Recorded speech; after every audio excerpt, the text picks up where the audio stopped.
Break के बाद स्वागत है आपका। आगे बढ़ते हैं। दिल्ली के डिप्टी सीएम मनीष सिसोदिया पर आज एलजी हाउस के बाहर स्याही फेंकी गई। चिकनगुनिया से जूझ रही दिल्ली की सुध ना लेने पर आप सरकार के मंत्रियों के खिलाफ एक शख्स का गुस्सा फूट पड़ा। एलजी नजीब जंग से डेंगू और चिकनगुनिया के बढ़ते मामलों को लेकर बातचीत करने गए थे। मीटिंग के बाद जैसे ही सिसोदिया ने मीडिया से बात करनी शुरू की, उसी समय ब्रजेश शुक्ला नाम के शख्स ने उन पर स्याही फेंक दी। ये शख्स मंत्रियों के दिल्ली से बाहर होने को लेकर नाराज था। मनीष सिसोदिया ने बीजेपी कांग्रेस पर आरोप लगाया। सब आम आदमी पार्टी है, हम लोगों की सरकार है जो दिल्ली में हेल्थ और एजुकेशन को लेकर, लोगों की हेल्थ और एजुकेशन को लेकर काम करने के लिए कमिटेड है। एक तरफ कांग्रेस है या बीजेपी के लोग हैं, जो भी लोग हैं ये लोग अपना इंक पे काम कर रहे हैं, तो इनको दिल्ली की जनता से कोई लेना देना नहीं है। पार्टी से क्या मतलब है आपका?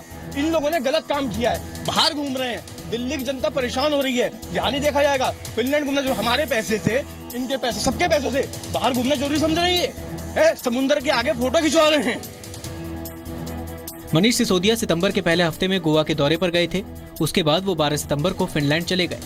एलजी ने मनीष सिसोदिया को वापस लौटने को कहा। रविवार रात सिसोदिया दिल्ली लौटे। अरविंद केजरीवाल पहले वेटिकन सिटी गए थे, फिर सर्जरी के लिए 10 दिन से बेंगलुरु में थे। कल ही दिल्ली लौटे हैं। श्रम मंत्री गोपाल राय भी 8 सितंबर से छत्तीसगढ़ के दौरे पर हैं। 22 सितंबर तक दिल्ली आएंगे। पुलिस ने मनीष सिसोदिया पर स्याही फेंकने वाले ब्रजेश शुक्ला को हिरासत में ले लिया है। रूफी जैदी, जी मीडिया। मारवाड़ी युवा मंच की दिल्ली इकाई की ओर से कार्यक्रम का आयोजन किया गया। देश के विकास में योगदान के मकसद से कौशाम्बी में मारवाड़ी युवा मंच की तरफ से एक विशेष कार्यक्रम का आयोजन किया गया।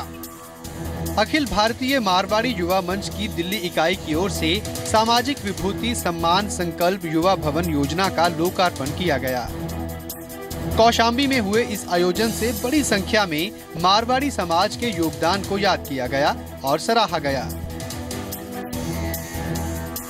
देश के 24 राज्यों में करीब 40,000 मारवाड़ी लोग मारवाड़ी युवा मंच से जुड़े हुए हैं, जो हर क्षेत्र में अपना योगदान दे रहे हैं।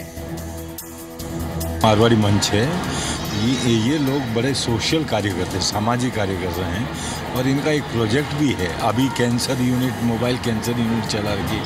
पूरे भारत में 24 राज्यों में ये करीब 40,000 मारवाड़ी युवा लोग संगठन में हैं और ये सारे सामाजिक कार्यों में ज़्यादा जुटे रहते हैं। मारवाड़ी युवा मंच पूरे देश भर में सभी तौर के सामाजिक जितने भी उपक्रम होते हैं वो कर रही है। सबसे ज़्यादा जयपुर फूड का जो जिस प्रकार का विकलांग को वो दूर करना है, ये ध्येय लेकर निकले थे, वो पूरा किया। फिर अभी एक वैन बड़ी बना के कैंसर डिटेक्टर वैन बनाई जिसको 2.5-3 करोड़ रुपया लगा है। मारवाड़ी युवा मंच से देश भर के मारवाड़ी समाज के 40,000 लोग जुड़े हुए हैं। ब्यूरो रिपोर्ट के साथ ललित शर्मा, जी मीडिया, चंडीगढ़। जमानत पर रिहा हुए पूर्व आरजेडी सांसद मोहम्मद शहाबुद्दीन को सुप्रीम कोर्ट से थोड़ी राहत मिली है। सुप्रीम कोर्ट ने आरजेडी सांसद शहाबुद्दीन का पक्ष जानने के लिए नोटिस जारी किया है।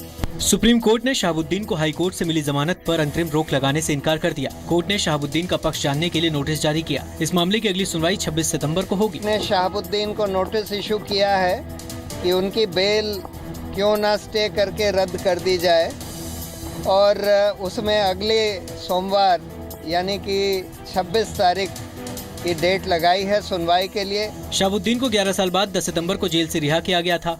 पटना हाई कोर्ट से जमानत मिली थी। शहाबुद्दीन को निचली अदालत ने 2004 में सीवान के कारोबारी के 2 बेटों की हत्या का दोषी ठहराया है। उम्र कैद की सजा मिली है। हत्या के गवाह कारोबारी के एक और बेटे राजीव रोशन की 2014 में हत्या कर दी गई। 2005 में नीतीश कुमार के मुख्यमंत्री बनने के बाद शहाबुद्दीन को गिरफ्तार किया गया था। शहाबुद्दीन 4 बार सीवान से आरजेडी सांसद रह चुके हैं और सांसद बनने से पहले 2 बार विधायक भी थे। ब्यूरो रिपोर्ट के साथ अमन कपूर, जी मीडिया।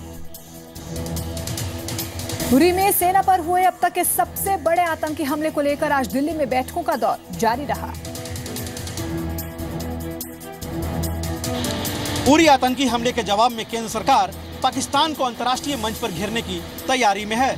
प्रधानमंत्री के घर 7RCR में करीब 1.5 घंटे तक उच्च स्तरीय बैठक चली। इसकी अध्यक्षता खुद प्रधानमंत्री नरेंद्र मोदी ने की। बैठक में गृह मंत्री, रक्षा मंत्री, NSA और सेना प्रमुख समेत तमाम बड़े अधिकारी मौजूद रहे। सूत्रों के मुताबिक सरकार उरी हमले को लेकर पाकिस्तान को अंतर्राष्ट्रीय स्तर पर घेरने की तैयारी में है। केंद्र सरकार पाकिस्तान को आतंकवादी देश घोषित करने के पक्ष में है। 26 सितंबर को संयुक्त राष्ट्र के सम्मेलन में विदेश मंत्री सुषमा स्वराज इस मुद्दे को उठा सकती हैं। जो भी निर्णय होगा वो प्रधानमंत्री जी और गृह मंत्री जी, रक्षा मंत्री जी, सबके सलाह मशवरा के बाद में है। आपको क्या जो भी देखने को मिलेगा उसके बाद आपको देखने को मिलेगा। इससे पहले सुबह गृह मंत्रालय में एक उच्च स्तरीय बैठक हुई थी। आतंकियों ने उरी में सेना के कैंप को निशाना बनाया था। रविवार को हमला तब हुआ जब डोगरा रेजिमेंट के जवानों को रिलीव किया जा रहा था। उनकी जगह 6 बिहार रेजिमेंट के जवान भेजे जा रहे थे। आतंकियों ने ऐसे हथियारों का इस्तेमाल किया जिससे आग लगी और जवाबी कार्रवाई में वक्त लगा। खुफिया सूत्रों के मुताबिक इस तरह की अदला बदली के दौरान हमले की आशंका सबसे ज्यादा रहती है। आतंकी हमले की जांच के लिए NIA की एक टीम श्रीनगर और उरी का दौरा कर रही है। उरी आतंकी हमले की कुछ तस्वीरें सामने आई हैं। तस्वीरों में आतंकियों के पास से बरामद सामान भी नजर आ रहा है। सूत्रों के मुताबिक जैश-ए-मोहम्मद ने पाकिस्तान के खैबर पख्तूनख्वा में नए ट्रेनिंग सेंटर खोले हैं। उरी आतंकी हमले में मारे गए आतंकी की पहली तस्वीर सामने आई है। दूसरी तस्वीर में आतंकियों के पास बरामद हैंड ग्रेनेड और मैगजीन दिखाई दे रहे हैं। इसके अलावा एक तस्वीर में आतंकियों से जब्त की गई जैकेट भी दिखाई दे रही है। इसके अलावा एनर्जी ड्रिंक, कलम और मफलर भी तस्वीरों में दिखाई दे रहे हैं। पाकिस्तान का काम है हमला करना। पाकिस्तान तो प्लान बना के, और पॉलिसी है उसकी, ये टेररिस्ट एलिमेंट JEM के थ्रू, ISI के द्वारा ट्रेंड, आर्मी के द्वारा सपोर्टेड, उन्होंने कार्यक्रम का काम को अंजाम देना है। और हम प्रूव ना करने की समय ना बर्बाद करें कि हम ये भी प्रूव कर दें, ये भी प्रूव कर दें। हम अपना ठोस कदम उठाने की बात करें। Director general military operation lieutenant general Ranbir Singh ने बताया कि आतंकियों के पास से 4 AK-47, 4 under barrel grenade launcher और भारी मात्रा में गोला बारूद मिला है। उनके पास आग लगाने वाले हथियार भी थे। पूरी आतंकी हमले को जैश-ए-मोहम्मद के आतंकियों ने अंजाम दिया था। सूत्रों के मुताबिक जैश-ए-मोहम्मद ने पाकिस्तान के खैबर पख्तूनख्वा में नए ट्रेनिंग सेंटर खोले हैं। इसके अलावा जैश-ए-मोहम्मद कोहाट और हजारा में भी अपना नेटवर्क फिर से मजबूत कर रहा है। जैश-ए-मोहम्मद बड़ी संख्या में नए आतंकियों की भर्ती भी कर रहा है। जनवरी में पठानकोट में हुए आतंकी हमले को भी जैश-ए-मोहम्मद के ही आतंकियों ने अंजाम दिया था। ब्यूरो रिपोर्ट के साथ अजय महाजन, जी मीडिया।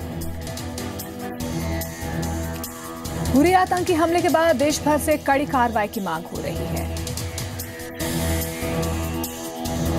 उरी आतंकी हमले के साजिशकर्ताओं को देश करारा जवाब देने की मांग कर रहा है। विदेश राज्य मंत्री VK सिंह ने कहा कि कार्रवाई होगी, लेकिन भावनाओं से नहीं, रणनीति से काम लेना होगा। VK सिंह ने कश्मीर समस्या के लिए पिछली सरकारों को जिम्मेदार ठहराया। कांग्रेस ने पूछा कब और कैसे जवाब देगी सरकार, बताए। किसी भी चीज को करने के लिए ठंडे दिमाग से सोच समझकर रणनीति के तहत काम।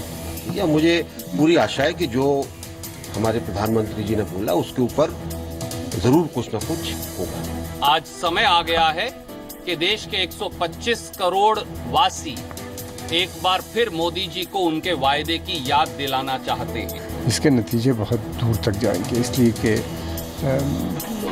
काफ़ी अखरोश है आम जनता में। तो आप सेना के बारे में सोच सकते हैं कि उनकी क्या पोजीशन है।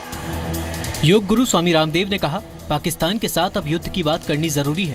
प्रधानमंत्री नरेंद्र मोदी जी को बुद्ध की और युद्ध की दोनों की साथ साथ बात करनी होगी और अब मात्र बयान देने से काम नहीं होगा। उरी आतंकी हमले को देश में सेना के किसी कैंप पर सबसे बड़ा हमला कहा जा रहा है। दिसंबर 2014 में भी उरी के पास मोहरा में आतंकियों ने सेना पर हमला किया था। सरकार माकूल जवाब देने की बात कर रही है और वहीं कांग्रेस पूछ रही है कि सरकार कब और कैसे जवाब देगी। ब्यूरो रिपोर्ट के साथ हैं शर्मा, जी मीडिया। उरी आतंकी हमले पर देश भर में पाकिस्तान के खिलाफ जबरदस्त विरोध प्रदर्शन देखने को मिल रहा है। चंडीगढ़, बिहार और राजस्थान सहित देश के अलग अलग हिस्सों में पाक के खिलाफ जबरदस्त विरोध प्रदर्शन देखने को मिला। जम्मू कश्मीर में वकीलों ने उरी हमले के विरोध में पाकिस्तान के खिलाफ प्रदर्शन किया। चंडीगढ़ में यूथ कांग्रेस के कार्यकर्ताओं ने पाकिस्तान के खिलाफ नारेबाजी की। नवाज शरीफ का पुतला फूंका। बिहार के छपरा और राजस्थान के जैसलमेर में भी पाकिस्तान के खिलाफ जोरदार प्रदर्शन हुआ। वहीं गिलगित बाल्टिस्तान नेशनल कांग्रेस के अध्यक्ष सेंगे हसनैन ने कहा कि पाकिस्तान पीओके और बलूचिस्तान से ध्यान भटकाने के लिए ऐसे कदम उठा रहा है। The focus was shifting away from the valley and Gilgit was gaining importance, and I think this is going to bring focus back to the Kashmir Valley, especially when Pakistani Prime Minister is in New York and now he's going to talk about Kashmir. सूत्रों के मुताबिक हमला करने वाले आतंकी PoK से घुसपैठ कर आए थे। आतंकी झेलम नदी के पास सलामाबाद नाला पार कर घुसे और फौरन सेना के कैंप में पहुंचे। आतंकी पिछले हिस्से से बटालियन हेडक्वार्टर में दाखिल हुए। बटालियन हेडक्वार्टर उरी में मौजूद ब्रिगेड हेडक्वार्टर के पास है। गिलगित बाल्टिस्तान नेशनल कांग्रेस के अध्यक्ष का दावा है कि पाकिस्तान बलोचिस्तान से ध्यान भटकाने की कोशिश कर रहा है। ब्यूरो रिपोर्ट के साथ नितिका महेश्वरी, सी मीडिया। उरी आतंकी हमले को लेकर देश भर में गुस्सा है तो सियासतदान भी पाकिस्तान के खिलाफ कड़ी कार्रवाई की मांग कर रहे हैं। उरी में आतंकवादी हमले की निंदा करते हुए विपक्ष ने केंद्र से मुंह तोड़ जवाब देने की मांग करते हुए सरकार को उसका वादा याद दिलाया। जम्मू कश्मीर के उरी में आतंकी हमले की चौतरफा निंदा हो रही है। इस बीच विपक्ष मोदी सरकार से जवाब मांग रहा है। आम आदमी पार्टी सांसद भगवंत मान ने आतंकी हमले की निंदा की, उसका करारा जवाब दिए जाने पर जोर दिया। साथ ही बीजेपी को लोकसभा चुनाव से पहले किया वादा याद दिलाया। पंजाब के मुख्यमंत्री सरदार प्रकाश सिंह बादल ने इसे अब तक का सबसे बड़ा आतंकी हमला करार देते हुए केंद्र से कड़ा कदम उठाने की मांग की है। मोदी साहब दे वोटां तो पहला वाले भाषण जे किते आप ही सुन लैन तो पता लग जूगा पहला की कहंदे सी हुण की हो गया। ਇਹਦਾ ਜ਼ਬਰਦਸਤ ਜਵਾਬ ਦੇਣਾ ਚਾਹੀਦਾ क्योंकि पहला अटैक नहीं, पहला दीनानगर फिर पठानकोट, हर रोज जम्मू कश्मीर से हो रहा है। जितनी मेरी जिंदगी है सबसे बड़ा हमला हुआ है और इसको सेंट्रल गवर्नमेंट को इस तरफ ध्यान देना चाहिए क्योंकि एक किस्म का मुल्क पर हमला हो। हरियाणा के पूर्व सीएम हुड्डा के मुताबिक सरकार को मुंहतोड़ जवाब देना चाहिए और जनता से किए वायदे को पूरा करना चाहिए। वहीं हरियाणा के मुख्यमंत्री ने भरोसा दिलाया है कि केंद्र सरकार हमले का माकूल जवाब देगी। में लोगों को उम्मीद भी थी और इस बात पे समर्थन भी मिला इनको, तो आज जो वायदा किया वो पूरा करना चाहिए। अब वो तो रास्ता तो सरकार को चाहिए, जब आतंकवादियों को अपने देश में आने से नहीं रोक सकते आप, तो फिर कहीं ना कहीं वो है उसको दूर करके कड़े कदम उठाने चाहिए। कष्टदायक और दुखदपूर्ण घटना है और निश्चित रूप से मैं समझता हूँ हमारे देश की सरकार कोई ना कोई इसका एक प्रत्युत्तर जरूर देगी। किस प्रकार से वो देंगे ये उनका काम। हरियाणा के मुख्यमंत्री खट्टर का दावा है कि मोदी सरकार आतंकवादी हमले का माकूल जवाब जरूर देगी। दिल्ली से पंकज कपाही के साथ राकेश रोहिला, जी मीडिया। उरी हमले में शहीद जवानों को आज श्रद्धांजलि दी गई। उरी आतंकी हमले में शहीद हुए जवानों को श्रीनगर में सीएम महबूबा मुफ्ती और सेना के अधिकारियों ने श्रद्धांजलि दी। जम्मू कश्मीर की मुख्यमंत्री महबूबा मुफ्ती और सेना के वरिष्ठ अधिकारियों ने 18 जवानों की शहादत को सलाम किया। श्रद्धांजलि के बाद शहीदों के पार्थिव शरीर को उनके पैतृक गांवों के लिए भेज दिया गया। उरी में शहीद 18 जवानों में 2 डोगरा रेजिमेंट और 15 बिहार रेजिमेंट से थे। डोगरा रेजिमेंट के शहीद रविपाल का परिवार शोक में डूबा है। परिवार की साजिश रचने वालों को कड़ा सबक सिखाने की मांग है। गया और खूंटी में शहीद एसके विद्यार्थी और सिपाही जाफरा मुंडा के परिवारों के परिवार वाले भी गम में डूबे हुए हैं। मैं तो यही अपील करूँगा अपने प्रधानमंत्री से, पीएम से, कि आप जितनी जल्दी हो सके इनको सबक सिखाना चाहिए सर। अब बहुत हो लिया, अब बर्दाश्त के लायक नहीं रहा। अब मेरे को ना अपने पापा पे गर्व हो रहा है क्योंकि मेरे पापा मरे नहीं हैं बल्कि एक शहीद हुए हैं, आर्मी में थे और वो भी देश के लिए मरे। हम लोग 2 भाई थे, अभी पिताजी तो डेथ कर दिए, फिर माँ है, फिर भाभी है, फिर 3 जन व्यक्ति है। उरी में शहीद हुए 2 डोगरा रेजिमेंट के शहीद जम्मू कश्मीर के रहने वाले थे। बिहार रेजिमेंट के शहीद यूपी, बिहार, महाराष्ट्र, झारखंड, पश्चिम बंगाल और राजस्थान से थे। इनमें से 4 यूपी, 3 बिहार, 3 महाराष्ट्र, 2 झारखंड, 2 पश्चिम बंगाल और 1 राजस्थान के रहने वाले थे। 1971 में बांग्लादेश की आजादी के लिए बिहार रेजिमेंट के जाबाज पाकिस्तान से टकराए थे। आतंकी हमले में शहीद हुए 2 जवान जम्मू के थे, जबकि बिहार रेजिमेंट के शहीद जवान यूपी, बिहार, महाराष्ट्र, झारखंड, पश्चिम बंगाल और राजस्थान से थे। श्रीनगर से ब्यूरो रिपोर्ट, जी मीडिया। डोगरा रेजिमेंट के शहीद दोनों जवानों का जम्मू में उनके पैतृक गांव में अंतिम संस्कार किया गया। इस दौरान सेना के जवानों और ग्रामीणों ने शहीदों को श्रद्धांजलि देकर अंतिम विदाई दी। शहीद रवि पाल के गांव में घर में सन्नाटा पसरा है, मातम का आलम है, लेकिन लोग यहाँ पे एक ही बात कर रहे हैं कि आखिर कब तक सहन करते रहेंगे, कब तक हम ऐसे ही अपने बच्चे जो है कुर्बान करते रहेंगे। गमगीन माहौल के बीच जम्मू के शहीद सपूतों का राजकीय सम्मान के साथ उनके पैतृक गांव में अंतिम संस्कार किया गया। इस मौके पर भारी तादाद में लोगों ने अंतिम विदाई में शामिल होकर शहीदों को श्रद्धांजलि दी। शहीद करनैल सिंह के घर सिब्बू चक में परिवार गम में डूबा है। परिवार को सूबेदार करनैल की शहादत पर गर्व है, लेकिन वो चाहते हैं कि दुश्मन के घर में घुसकर उसे करारा जवाब दिया जाए। मेरे पिताजी ने देश की आन बान के लिए अपने आप को कुर्बान कर दिया है। मैं गवर्नमेंट से यही दरख्वास्त करता हूँ कि इन जवानों की शहादत को जाया नहीं जाना चाहिए। उरी में शहादत देने वाले सांबा के रविपाल का परिवार भी गम में डूबा है। रविपाल के परिजनों का कहना है कि आखिर देश के जवान कब तक शहादत देते रहेंगे और अब कार्रवाई का वक्त आ गया है। चाहते हैं, हमारी रिक्वेस्ट है, हमारा छोटा भाई जो आज चला गया, हम कहते हैं कि तुरंत इस कार्रवाई होनी चाहिए और फौरन इस चीज का बदला लेना चाहिए बस। रविपाल और करनैल सिंह दोनों 10 डोगरा रेजिमेंट में तैनात थे। रविंद्र श्रीवास्तव, जी मीडिया, जम्मू। सभी को उसकी शहादत पर दुख है, गर्व है, लेकिन उनका कहना है कि बस अब बहुत हो चुका, अब सरकार को कुछ करके दिखाना चाहिए ताकि इन शहादतों को सच्ची श्रद्धांजलि मिल सके। कैमरामैन मानी के साथ राजू केरनी, जी मीडिया, जम्मू। हिसार में पिछले 4 दिनों से गर्मी ने लोगों के पसीने छुड़ा दिए हैं। पारा सामान्य से ज्यादा रिकॉर्ड किया जा रहा है। सितंबर महीने में पड़ रही गर्मी से हरियाणा के लोग भी परेशान हैं। इस बार सितंबर महीने में भी बेतहाशा गर्मी पड़ रही है। सितंबर के महीने में भी गर्मी सितम ढा रही है। सितंबर में अमूमन गर्मी अलविदा होने की कगार पर होती है, लेकिन इस बार सितंबर में पड़ रही गर्मी जून और जुलाई का एहसास करवा रही है। हरियाणा में भी पारा सामान्य से ज्यादा रिकॉर्ड किया गया।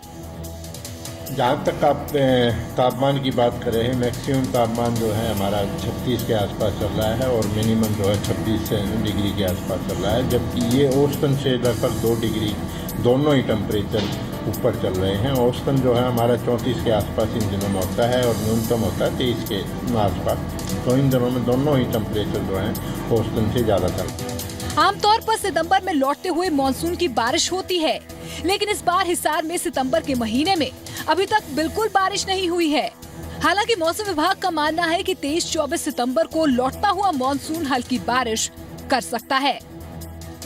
जहाँ तक मौसम आने वाले समय की बात है, अगली 23-24 तारीख को शायद थोड़ा मौसम परिवर्तनशील हो सकता है और हरियाणा के कुछ इलाकों में थोड़ा हल्की बूंदाबांदी भी हो सकती है और उसके बाद जो है मौसम आमतौर पर खुश्क रहने की। सितंबर महीने में पड़ रही उमस भरी गर्मी से राहत के लिए लोगों को राहत की फुहारों का इंतजार है।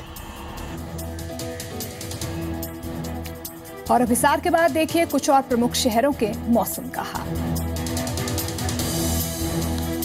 मैदानी शहरों में हिसार और बठिंडा में सबसे ज्यादा तापमान रिकॉर्ड किया गया है।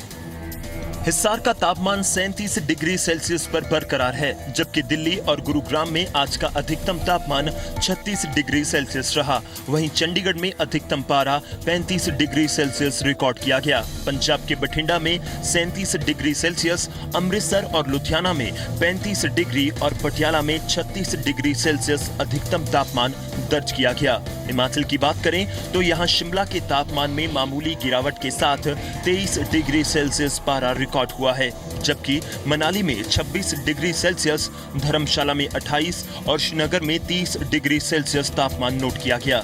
पहाड़ी राज्यों में मनाली और श्रीनगर के तापमान में बीते दिनों के मुकाबले इजाफा हुआ है। ब्यूरो रिपोर्ट, जी मीडिया।